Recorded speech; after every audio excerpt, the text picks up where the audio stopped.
that I got to really change my belief about what is possible right before my eyes in the 40 days that I was on the road.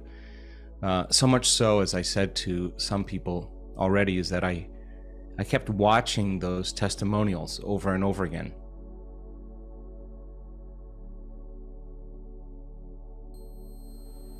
Hello and welcome to the Pacific Channel, where we learn about the law of attraction, how to manifest anything you want, meditation, and more. In this video, Dr. Joe Dispenza starts off by talking about the collective consciousness of man and how, despite all of the problems around the world, he still thinks there is hope for humanity. We live in a very diabolical time right now. There are lots of people suffering from war, famine, oppressive governments, tyrannical actions against citizens and farmers everywhere, and the threat of energy and even food being cut off for a lot of us. And yet, at the same time, more and more of us are finding out who we really are and our ability to change reality through the power of our thoughts. What we must first do is understand who we are and the power that we have to create our own reality, regardless of what the globalist governments try to do to take away our freedoms. What the work of Dr. Joe proves is that we no longer have to fear dis-ease. We don't have to buy into the fear-mongering rhetoric and narrative any longer. We are free. You are free. You can heal anything when you know how.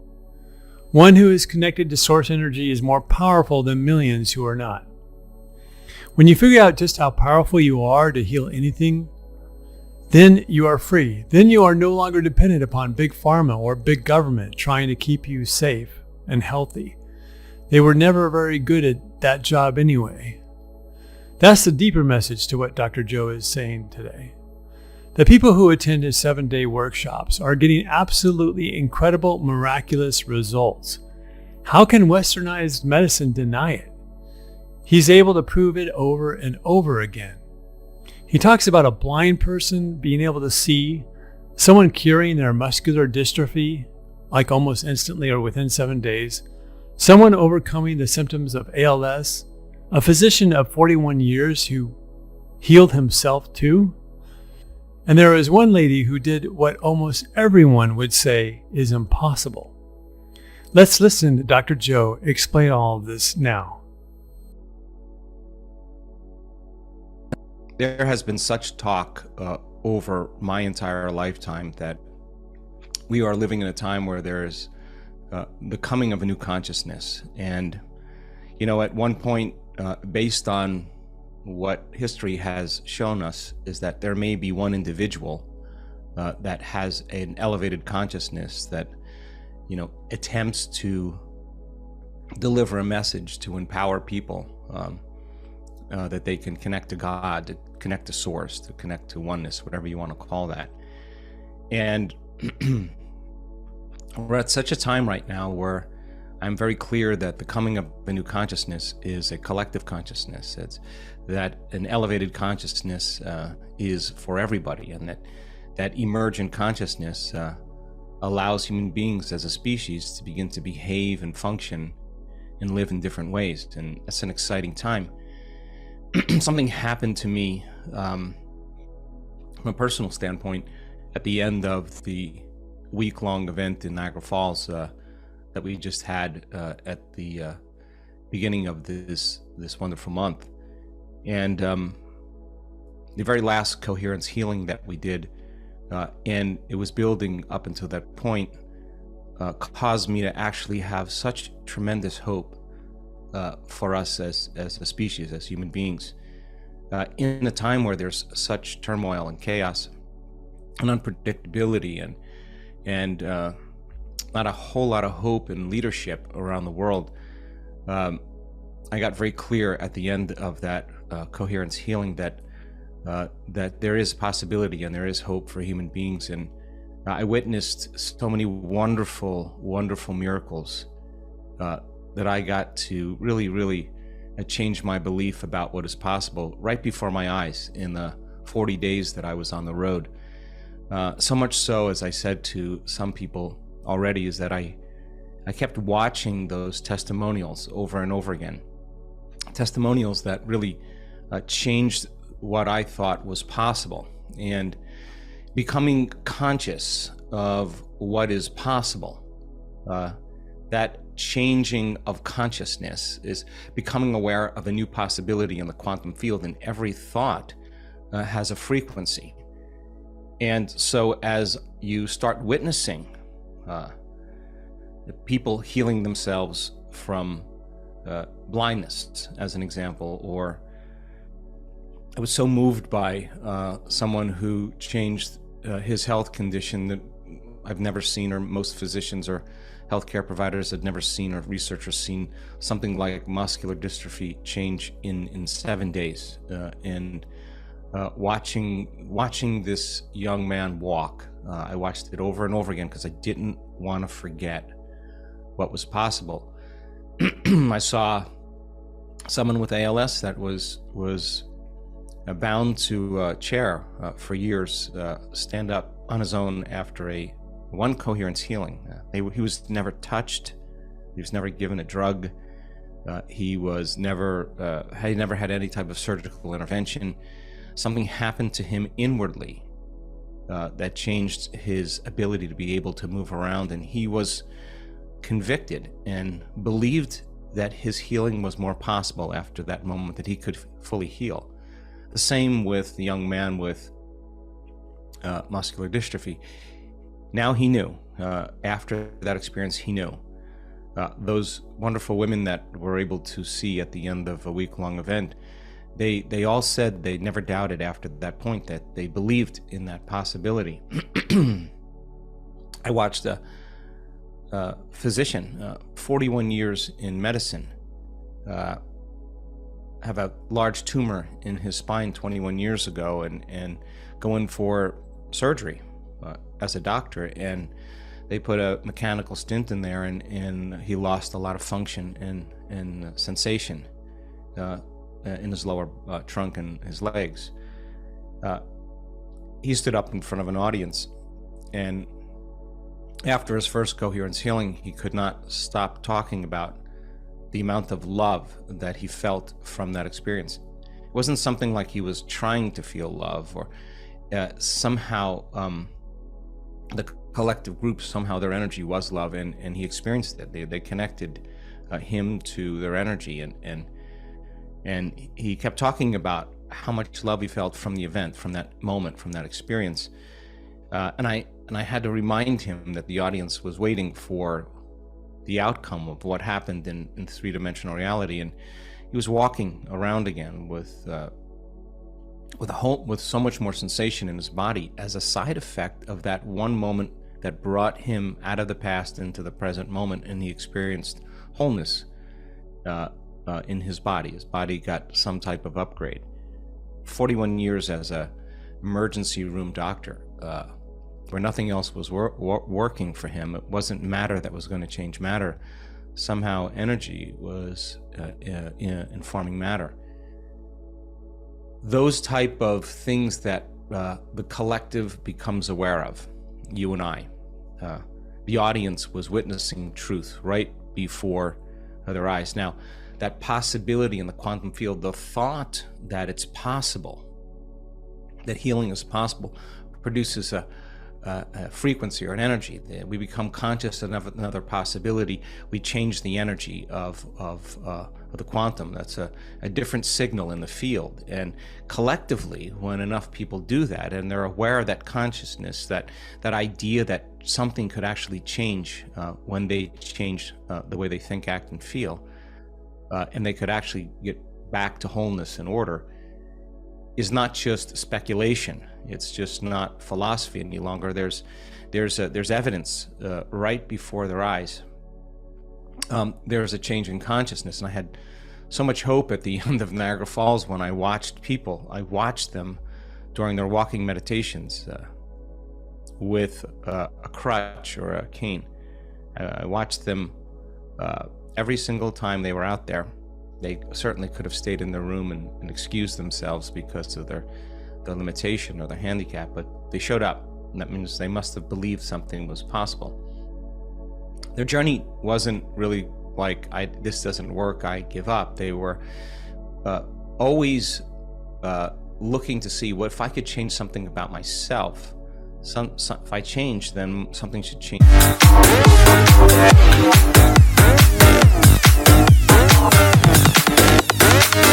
Let me break it down.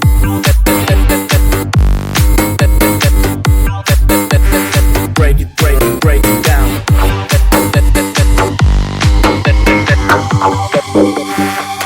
Em được ngã lưng lên một chiếc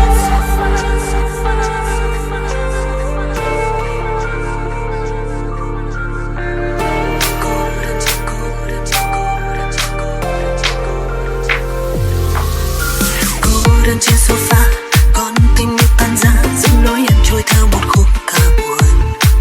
Giữa căn phòng ánh đèn chợt tắt, che đi giọt buồn sắp rơi. Cô đơn trên sofa, sao anh yêu cô ta, chẳng phải anh yêu em hơn cả anh mà. Để cho thanh xuân này chợt tắt, che đi giọt nước mắt. You'll want to forget. I don't. It's so easy to be programmed and to forget how unlimited we actually really are. And each one of those events had changed my belief in what's possible. And I was we're doing a documentary on our research just because enough people now want to hear about it. We have enough evidence to say that this is possibly a scientific evidence that shows it could be the truth. In the middle of this documentary, they were telling me a story of a person. I didn't even know that this actually happened, where she had her thyroid removed completely because of a condition. And this woman actually grew her thyroid back, and all of her hormone markers, all her thyroid markers were all within normal limits again. And I was so shocked when I heard that. When I heard that was possible. Like I never, and I didn't really consider as being a possibility that was within the reach of something that I would be aware of in my lifetime. And there's medical scans and everything to support it. Now, that brings me to the idea that the veil is thinning between worlds, that what we thought was impossible or we were unaware of or didn't perceive just didn't really exist for us. But now it's that veil is thinning because the change in consciousness, the change in the awareness of what's possible is changing the frequency and the energy of the very field that we're connected to, and it brings those possibilities closer to us. And it felt like the door widened for our community in Niagara Falls, and many of my staff and many of the volunteers and meditation assists and all that were there as research were fascinated with that incredible change that took place for so many of us. And as the veil thins, we begin to become aware that there's a whole lot more to reality than we're actually perceiving with our senses. That many of those people, by their interaction with energy and frequency, and them striving to connect to it or surrendering to it or whatever their process was, that event put them in a new body. Somehow they got some type of upgrade in their body by their